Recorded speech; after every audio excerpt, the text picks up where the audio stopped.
šiais laikais ta ištikimybė realybė yra? Tikrai taip.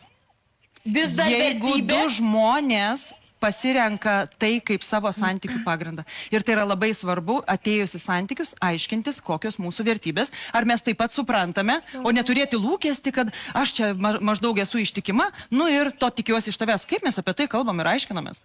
Bet realiai moteris, pavyzdžiui, ar ne, labai linčiuoja vyrus. Jis, pavyzdžiui, išdavė. Nu, arba ir atvirkščiai, tarkim, ar ne, ten moteris išdavė vyrą.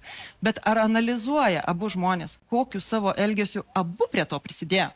Gal jau ilgus metus ta moteris, ta vyra ten drožė, leisiu taip savo pasakyti. O kodėl ne moterių drožė? Kodėl tie vyrai tokie neįgalūs pas mus vargšai, besmegeniai? Labai gerai. O kaip tada moteris atstovėjo savo poreikius, kaip jinai mylėjo save ir brėžė ribas ir sakė, brangusis, aš neleisiu su savim taip elgtis, bet ko tau trūksta iš manęs, kad tu taip su manim elgies? Sako, per ilgai gyvenu, man po 20 metų tiesiog nuobodu.